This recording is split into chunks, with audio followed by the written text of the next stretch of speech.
Hello again guys. Welcome again to Ate Mafi TV. So nandito ako ngayon sa may loob ng building. Ayan, mga pictures. Pictures pa more.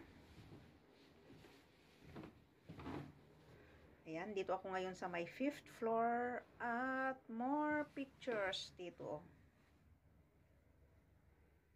Ayan pa. Mga paintings. Mga sayings or mga quotes.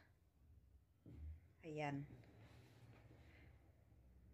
Kaya po ako umakyat dito sa taas dahil kinuha ko po ang aking sahod ng 1 oras na paglilinis sa labas. Kasi dito sa hagdan, iba po ang naglilinis dito. Sa labas, iba din ang naglilinis sa labas. Kaso nga lang, yung tagalinis sa labas, umalis. Kaya ako ang pinalit dahil kilala naman nila ako. Kasi nga po ay 6 to 7 years akong nag-work sa ground floor nitong building as a carer. Ayan. Naisipan ko lang itong videohan, itong hagdan, para lang may makontent kayo naman. Weekly akong umaakyat dito sa taas para kunin ang aking sahod sa 1 oras kong paglilinis sa labas. Kasi sayang yung kahit 1 oras yun, sayang. Pira yun. O, diba? Ayan po. Saglit. Ayan. Ni-on ko lang po yung ilaw kasi medyo madilim.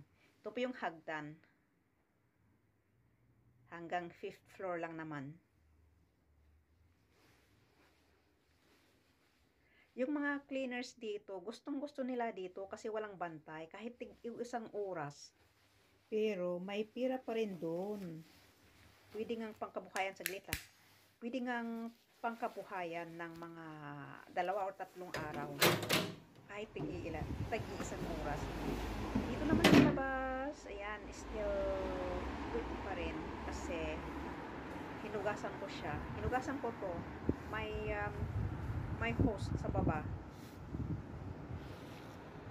Hinugasan ko kasi maputi. Kahapon kasi umulan. Ayan, basa pa ang ground. May video po ako dito dati. Alam ko na napanood niyo yun. Sa hindi pa nakapanood sa aking paglilinis dito sa labas, pwede niyo pong panoorin. Back ano na lang po kayo. Dito po, yung dati kong nagtrabahuan, dito yung door. Namatay siya at 98.